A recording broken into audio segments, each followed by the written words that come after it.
이 메시지를 듣고 있는 당신, 이 순간은 결코 우연이 아닙니다. 하나님은 당신의 삶을 깊이 아시며 당신의 고통과 기도를 보셨습니다. 예레미야 29, 11에서 말씀하신 것처럼 내가 너희를 향한 계획을 알고 있다는 것을 기억하세요.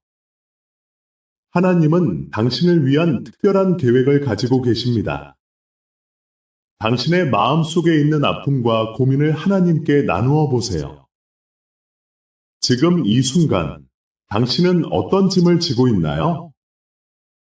하나님은 당신의 마음을 아시고 당신의 이야기를 듣고 싶어 하십니다.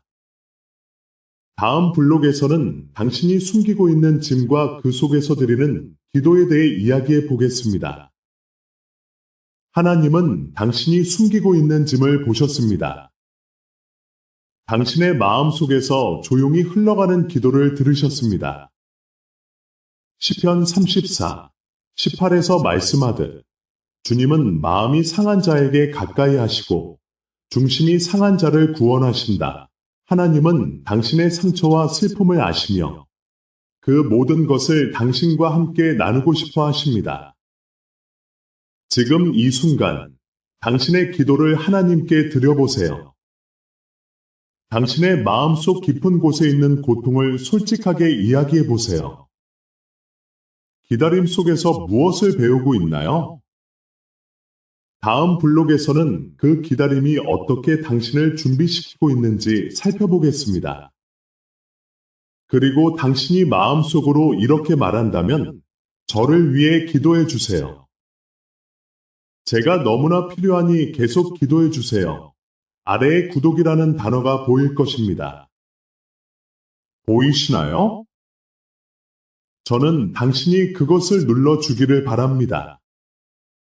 당신이 구독을 누르는 바로 그 순간, 당신은 이 기도의 흐름에 함께하게 될 것입니다.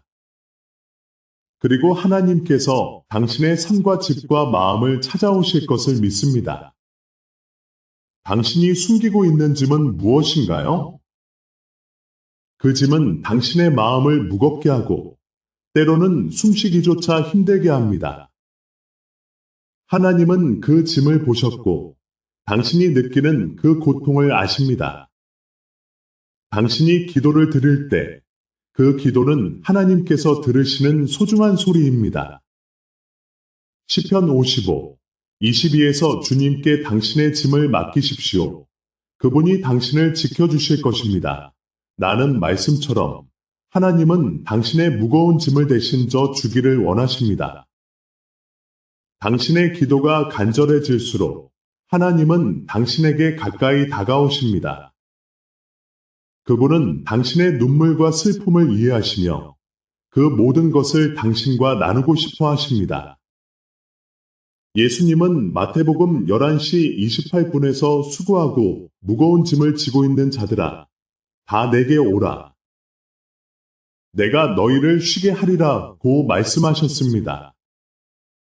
이 말씀은 당신에게도 해당됩니다. 지금 이 순간, 당신의 마음속에 있는 모든 아픔을 하나님께 맡겨보세요. 그분은 당신을 쉬게 하시고 회복의 길로 인도하실 것입니다. 하지만 그 길은 언제나 쉽지만은 않습니다. 기다림 속에서 우리는 성장하고 하나님과 더욱 깊은 관계를 맺게 됩니다. 당신이 지금 겪고 있는 어려움은 당신을 준비시키는 과정일 수 있습니다. 다음 블록에서는 그러한 기다림이 어떻게 당신의 삶을 변화시키고 있는지를 살펴보겠습니다. 하나님은 당신을 포기하지 않으셨고 당신의 기도를 들으셨습니다. 이제 그 준비의 시간을 통해 새로운 시작을 향해 나아갈 수 있습니다. 이 메시지가 힘든 시간에 당신에게 닿았다면 당신의 후원은 다음 상처 입은 영혼도 이 말씀을 무료로 듣게 돕습니다. 설명란 링크로 후원해 주세요. 당신은 지금 기다림의 순간에 있습니까? 그 기다림은 당신에게 지루함과 불안함을 안겨줄 수 있지만 기억하세요. 하나님은 당신을 포기하지 않으셨습니다. 그분은 당신을 위해서 모든 것을 준비하고 계십니다. 이 시간은 단순한 여정이 아니라 당신의 영혼을 위한 훈련의 시간입니다. 하나님은 당신이 그분의 계획을 이해할 수 있도록 기다리게 하십니다. 이사야서 40, 30일에서 여호와를 앙망하는 자는 새 힘을 얻으리니 라는 말씀처럼 당신의 인내는 새로운 힘을 가져옵니다. 기다리는 동안 당신은 더 깊은 믿음을 쌓고 하나님과의 관계가 더욱 깊어질 것입니다. 그 기다림 속에서 당신은 하나님이 어떤 분인지, 그리고 그분의 계획이 얼마나 크고 놀라운지를 알게 될 것입니다. 사람들은 종종 기다림을 포기로 착각합니다. 그러나 하나님은 기다림을 통해 당신을 형성하고 계십니다. 모세는 40년을 광야에서 기다리며 하나님과의 관계를 깊게 했습니다. 그 기다림은 그가 이스라엘 백성을 이끌 준비를 하게 만든 시간이었습니다. 당신의 기다림도 마찬가지입니다. 이 순간이 당신을 더 강하게 만들고 더 많은 은혜와 지혜를 가져올 것입니다. 이제 당신은 준비되고 있습니다. 하지만 그 준비가 끝나지 않았습니다. 당신의 다음 단계는 하나님께서 보여주시는 길을 따르는 것입니다. 그 길은 때로는 불확실하고 두려울 수 있습니다. 그러나 하나님은 당신과 함께 하시며 당신을 인도하실 것입니다. 다음 블록에서는 이러한 믿음이 당신의 삶에 어떻게 적용될 수 있는지를 탐구해 보겠습니다. 하나님은 당신을 향한 계획을 가지고 계시며 그 계획을 이루기 위해 당신을 준비시키고 있습니다. 이제 그 준비의 여정을 계속해 나갑시다. 당신의 후원은 단지 채널을 돕는 것이 아니라 오늘 조용히 기도하는 누군가에게 희망을 전하는 일입니다. 후원 링크는 설명란에 있습니다. 이 기도가 당신을 강하게 했다면 설명란 링크를 통해 후원해 주세요. 이 사역이 외로운 사람들에게 계속 닿도록 돕는 일입니다. 당신의 여정이 계속되고 있습니다. 하나님이 당신을 위해 준비하신 길은 때때로 닫힌 문과 마주하게 될 것입니다. 당신의 꿈이 묻히고 희망이 사라지는 것처럼 느껴질 때 당신은 과연 무엇을 해야 할까요? 하나님은 당신의 마음속에 숨겨진 꿈과 소망을 알고 계십니다. 그분은 당신이 겪는 모든 아픔과 실망을 보셨습니다. 이사야서 43, 19에서 보라, 내가 새 일을 행하리니 이제 나타낼 것이라는 말씀처럼 하나님은 당신이 생각하지 못한 새로운 길을 열어주십니다. 그러나 이 새로운 길은 종종 당신이 이미 알고 있는 것과는 다를 수 있습니다. 당신이 과거에 경험했던 실패와 실망은 하나님이 당신을 위해 준비하신 새로운 시작을 방해할 수 없습니다. 모세가 이스라엘 백성을 이끌기 위해 하나님께 부름받았을 때 그는 자신이 할 수 있는 것에 대한 의구심과 두려움이 있었습니다. 그러나 하나님은 그에게 내가 너와 함께하리라고 말씀하셨습니다. 당신도 마찬가지입니다. 하나님은 당신의 삶에 새로운 시작을 주시기 위해 당신을 준비시키고 계십니다. 때로는 그 시작이 당신의 기대와는 다를 수 있지만 그 안에는 하나님의 뜻이 담겨 있습니다. 당신이 현재 겪고 있는 아픔과 실망은 당신의 삶의 마지막이 아닙니다. 오히려 그것은 더 큰 계획의 일부입니다. 하나님은 당신이 잊고 있었던 꿈을 다시 일깨우고 싶어 하십니다. 그 꿈은 당신의 마음 깊은 곳에 여전히 살아 있습니다. 당신은 그 꿈을 향해 나아갈 준비가 되어 있습니까? 그 꿈을 다시 꺼내고 하나님께서 주신 비전을 향해 나아가야 할 때입니다. 이제 당신의 마음을 열고 하나님이 주시는 새로운 가능성을 받아들일 시간입니다. 다음 블록에서는 당신의 정체성과 가치를 발견하는 여정을 함께 나누겠습니다. 하나님은 당신을 특별한 존재로 만드시고 당신의 삶의 의미와 목적을 부여하셨습니다. 이 여정에서 하나님이 당신과 함께 하심을 믿으십시오. 이 순간을 실제 사랑으로 바꾸세요. 설명란 링크로 지금 후원하고 포기하려는 누군가에게 이 메시지가 닿도록 도와주세요. 당신의 꿈을 다시 꺼내고 하나님께서 주신 비전을 향해 나아가야 할 때입니다. 하지만 그 여정에서 가장 중요한 것은 당신의 정체성과 가치를 이해하는 것입니다. 당신은 단순히 세상의 일원으로 존재하는 것이 아닙니다. 하나님은 당신을 특별한 존재로 만드셨고 당신의 삶의 깊은 의미와 목적을 부여하셨습니다. 에베소서 2시 10분에서 우리는 그의 손으로 지으신 작품인이라고 말씀하십니다. 당신은 하나님의 창조물로서 그의 계획 속에서 특별한 역할을 맡고 있습니다. 그러나 이 사실을 받아들이는 것은 쉬운 일이 아닙니다. 세상의 소음과 비판은 당신의 진정한 가치를 흐리게 만들 수 있습니다. 하지만 나는 당신에게 말하고 싶습니다. 당신은 사랑받고 있으며 소중한 존재입니다. 이제 당신의 내면을 들여다보십시오. 당신의 과거, 당신의 실패, 당신의 상처가 당신의 정체성을 정의하지 않습니다. 하나님은 당신의 가치를 아십니다. 그분은 당신이 어떤 어려움을 겪었든지 간에 당신의 진정한 정체성을 회복하고 싶어 하십니다. 예를 들어, 다윗은 어린 시절 양을 치던 소년이었습니다. 그러나 하나님은 그를 이스라엘의 왕으로 세우셨습니다. 그처럼 하나님은 당신의 삶에서도 놀라운 일을 이루기를 원하십니다. 이제는 당신이 누구인지, 그리고 당신이 얼마나 소중한 존재인지를 깨달을 시간입니다. 당신의 가치가 무엇인지 이해할 때, 하나님이 당신을 위해 준비하신 새로운 길이 더욱 선명하게 보일 것입니다. 당신의 정체성을 확립하고 그 안에서 하나님과의 관계를 깊이 있게 만들어 가세요. 이제 다음 블록에서는 당신이 하나님께 신뢰하고 순종하는 방법에 대해 이야기하겠습니다. 하나님은 당신이 그분의 뜻을 따를 수 있도록 도와주실 것입니다. 그분의 계획은 항상 당신에게 최선이기 때문입니다. 그러니 마음을 열고 그분의 인도하심을 기대하십시오. 모든 후원은 이 메시지 뒤에 작업을 지탱하고 오늘 하나님의 말씀을 들어야 하는 사람들을 위해 이 채널을 지켜줍니다.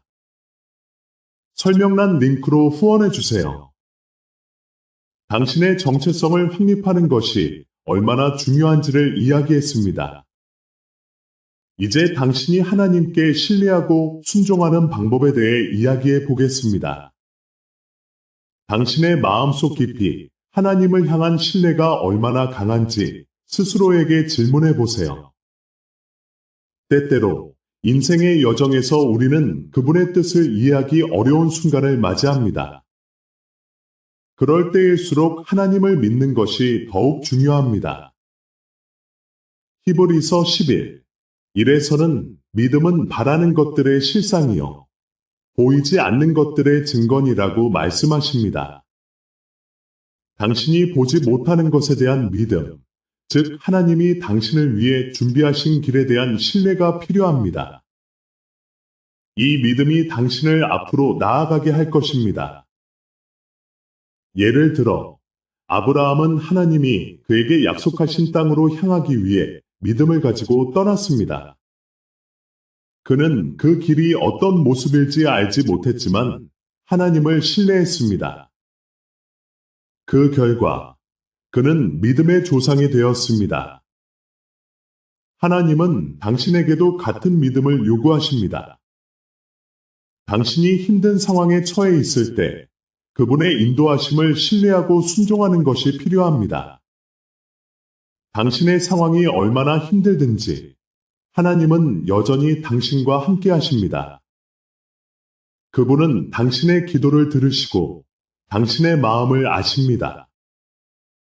당신이 그분의 뜻을 따르기 위해 마음을 열 때 놀라운 변화가 시작될 것입니다. 이제 하나님께서 당신에게 주신 내적 평화를 누리는 방법에 대해서도 생각해 보세요. 당신이 그분의 뜻에 순종할 때 불안과 두려움이 물러가고 그 자리에 평안이 자리 잡을 것입니다. 시편 46, 10에서 너희는 가만히 있어 내가 하나님됨을 알지어다라고 말씀하십니다. 잠시 멈추고 그분의 음성을 듣는 것이 필요합니다. 다음 블록에서는 당신이 다음 단계로 나아가기 위한 분별력에 대해 이야기하겠습니다. 하나님은 당신이 그분의 뜻을 알고 그 길로 나아가기를 원하십니다. 그러니 마음을 열고 그분의 인도하심을 기대하십시오. 하나님이 이 말씀으로 당신을 위로하셨다면 같은 위로가 다른 마음 앞에 놓이도록 도와주세요. 설명란 링크를 통해 후원해 주세요. 하나님이 당신에게 주신 평화와 순종에 대해 이야기했지만 이제는 다음 단계로 나아가기 위한 분별력에 대해 깊이 생각해 보아야 합니다. 당신의 삶에서 어떤 결정이 필요합니까? 어떤 길을 선택해야 할까요? 이 질문들은 당신이 하나님과의 관계 안에서 진지하게 고민해야 하는 부분들입니다. 야고보서 1장 5절에서 말씀하십니다. 너희 중에 누구든지 지혜가 부족하거든 모든 사람에게 후히 주시고 꾸짖지 아니하시는 하나님께 구하라. 그리하면 주실 것이다. 하나님은 당신에게 지혜를 주기를 원하십니다. 당신이 그분께 요청할 때 그분은 당신의 마음을 열고 그 길을 비추어 주실 것입니다. 하지만 이 지혜는 즉각적으로 오는 것이 아닙니다. 하나님은 당신이 그분의 음성을 듣고 그분의 인도하심을 기다리기를 원하십니다. 성경의 많은 인물들이 이러한 분별력을 필요로 했습니다. 다윗은 적군에 둘러싸였을 때 하나님께 기도하며 지혜를 구했습니다. 그는 자신의 힘이 아닌 하나님의 인도하심을 의지했습니다. 그 결과 그는 승리를 거두고 하나님의 뜻을 이루는 삶을 살았습니다. 당신도 이런 다윗처럼 하나님께 나아가 그분의 지혜를 구해야 합니다. 당신의 다음 단계는 무엇인가요? 그 길을 선택하기 위해 기도하고 하나님의 뜻을 분별하는 데 집중하세요. 그분은 당신의 기도를 들으시고 확실한 방향을 제시하실 것입니다. 하지만 기다림이 필요할 수 있습니다. 이 기다림 속에서 하나님은 당신을 더 깊이 준비시키고 계십니다. 다음 블록에서는 고통과 시련을 통해 어떻게 영적으로 성장할 수 있는지에 대해 이야기하겠습니다. 하나님은 당신의 아픔을 아시고 그 안에서 당신을 형성하고 계십니다.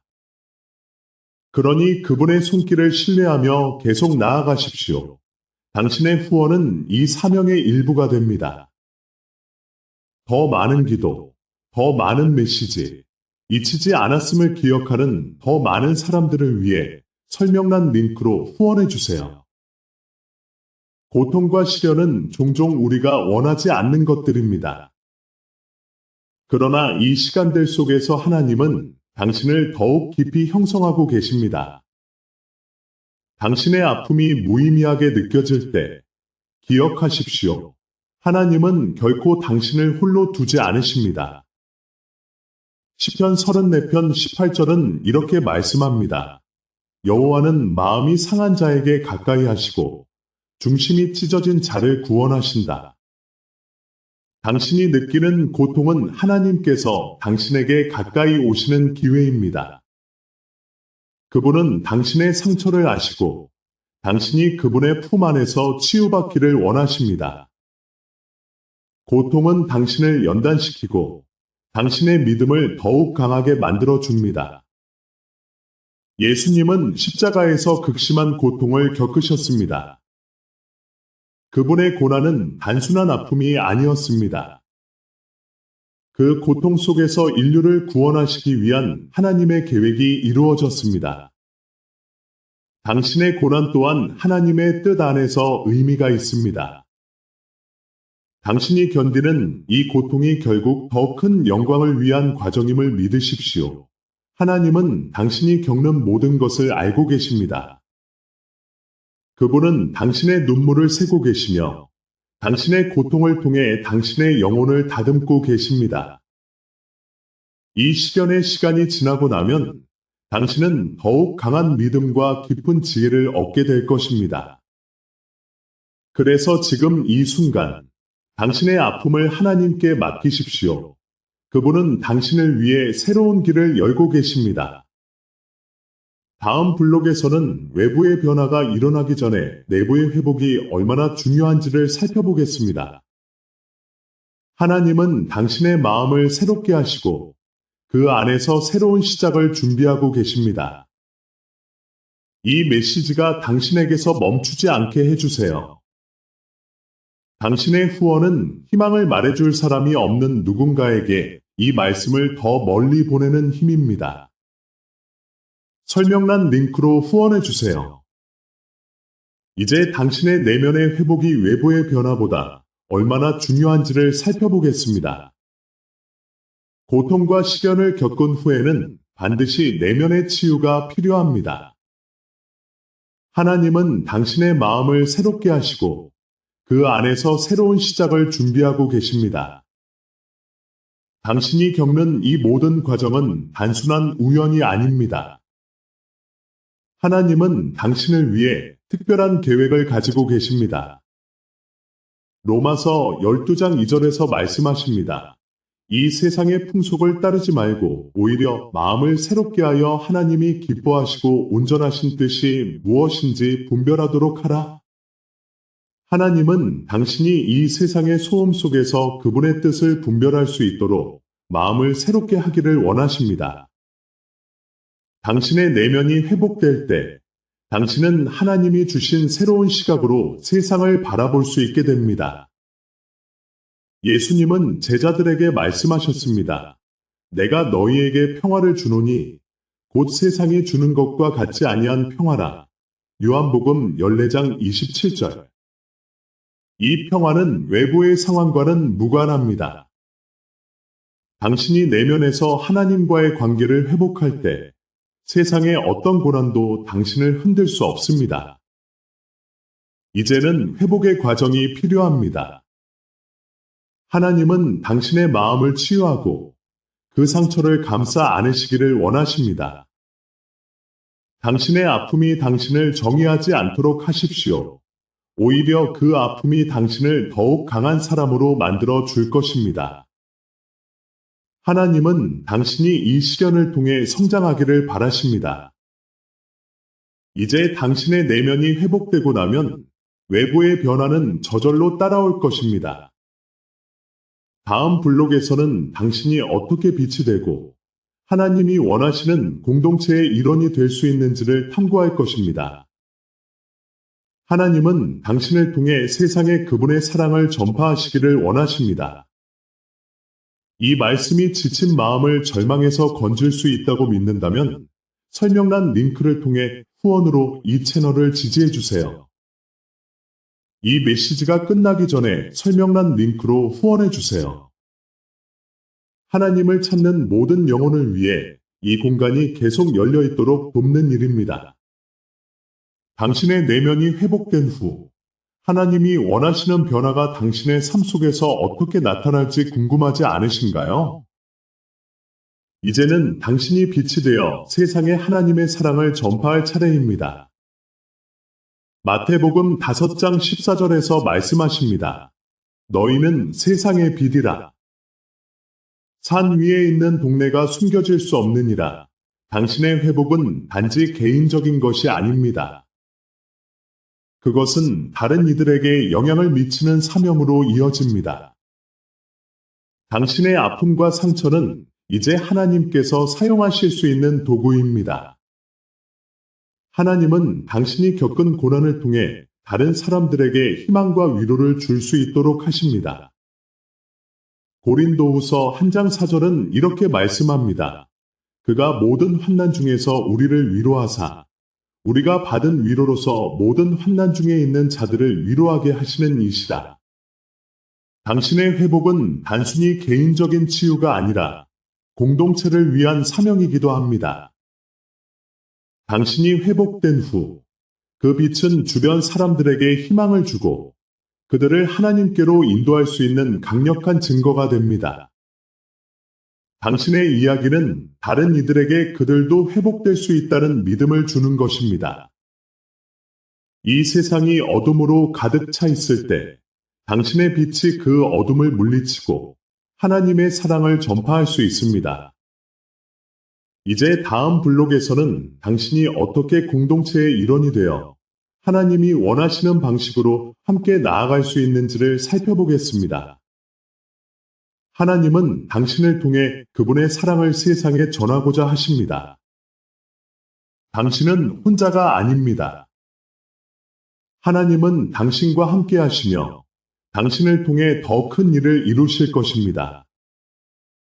당신의 회복이 어떻게 세상의 빛을 전할 수 있는지에 대해 이야기 나눈 후, 이제는 하나님의 축복이 당신의 삶 속에서 어떻게 구체적으로 나타날지에 대해 생각해 보아야 합니다. 당신이 세상의 빛이 되었을 때, 그 빛은 단순한 희망의 메시지를 넘어 실제로 사람들의 삶을 변화시키는 힘이 됩니다. 하나님은 당신을 통해 그분의 계획을 이루고자 하십니다. 로마서 8장 28절은 말씀합니다. 하나님을 사랑하는 자, 곧 그 뜻대로 부르심을 받은 자에게는 모든 것이 합력하여 선을 이루느니라. 당신의 삶에서 일어나는 모든 일들은 하나님의 선한 뜻을 이루기 위한 과정입니다. 당신의 아픔, 회복, 그리고 그로 인해 얻은 지혜는 다른 이들에게 큰 위로가 될 것입니다. 그렇게 당신은 하나님의 도구가 되어 세상에 그분의 사랑을 전파할 수 있습니다. 이제 하나님께서 당신을 통해 이루실 일들을 기대해 보십시오. 당신이 회복될 때, 그 회복은 단지 당신의 개인적인 경험이 아닙니다. 그것은 당신이 속한 공동체, 그리고 더 나아가 세상에까지 영향을 미칩니다. 당신의 이야기는 다른 이들에게 희망을 주고 그들도 하나님을 만나게 하는 계기가 될 것입니다. 마태복음 28장 19절에서 예수님은 말씀하십니다. 너희는 가서 모든 민족을 제자로 삼으라. 이 명령은 우리 모두에게 주어진 것입니다. 당신이 회복된 후, 이제는 그 회복의 이야기를 나누어야 할 때입니다. 당신의 빛이 주변을 비추고 그 빛이 다른 이들에게도 전해져야 합니다. 하나님은 당신이 그 빛이 되어 세상에 나아가기를 원하십니다. 그분은 당신을 통해 더 큰 일을 이루실 것입니다. 당신의 회복은 단지 시작에 불과합니다. 이제 하나님이 당신에게 주신 사명을 받아들이고 그 길을 따라 나아가십시오. 당신이 걸어가는 그 길은 다른 이들에게도 길이 될 것입니다. 이제 당신은 하나님과 함께 나아갈 준비가 되어 있습니다. 그분의 축복이 당신의 삶에 넘쳐오르도록 하십시오. 하나님은 당신을 사랑하시며 당신이 그분의 사역에 참여하기를 원하십니다. 당신이 그 길을 걸어갈 때 하나님의 은혜가 당신과 함께 할 것입니다.